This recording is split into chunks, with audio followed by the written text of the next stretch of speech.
네, 오늘 오전 국민의당이 리베이트 사건에 대해서 의원총회를 열고 대응책을 논의했습니다. 현장 함께 보시겠습니다. 일부 의견들은 좀 크게 말씀해 주세요. 아니 이 정도 이상 크게 하기는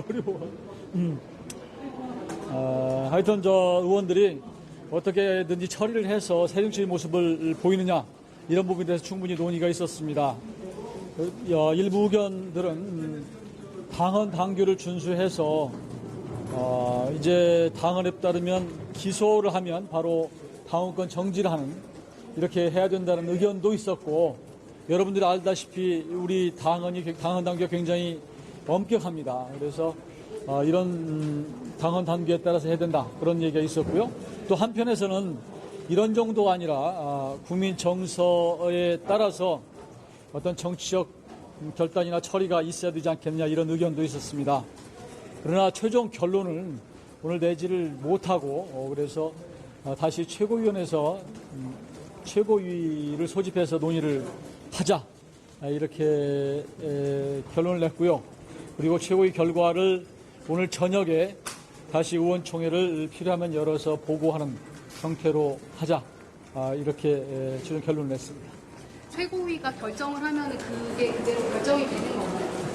물론 최고위가 결정한다고 해서 오늘 그대로 따르지는 않을 수 있습니다만, 야간 지금 오전의 의총은 최고위 결정에서 최고위에 의해서 다시 한번 논의를 하는 게 좋겠다라고는 얘기고요.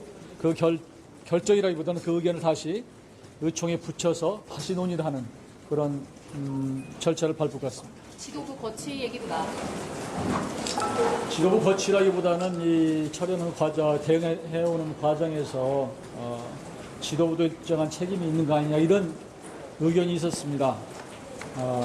그래서 여기에 대해서는 또 일부에서는 지도부도 또 때로는 책임 있는 모습을 보일 필요가 있다 이런 말씀도 있었고요. 그러나 이런 모든 것들에 대해서 어떤 결론이 있었던 것은 아니고, 하여튼 오늘 최고위원 회의를 통하고 또 저녁 의총을 통해서 최종 어떤 결론을 내릴 것 같습니다. 당원권 정지가 단순히 박성구 의원이 당비를 맡고 있는 게 아닌데 이대 앞에서 공천 한선나가 실효성이 없다는 지적도 있는데 그거에 대해서 어떻게? 삼당 어느 당도 기소되면 바로 당원권 정지하는 그런 엄격한 그나마 당원 당규가 없는 것으로 알고 있습니다.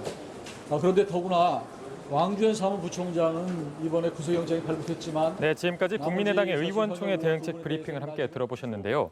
이 내용을 보면 일단 국민께 죄송하고 최고위를 열어서 다시 대응책을 마련하겠다고 밝혔습니다. 자세한 내용은 들어온 대로 전해드리도록 하겠습니다.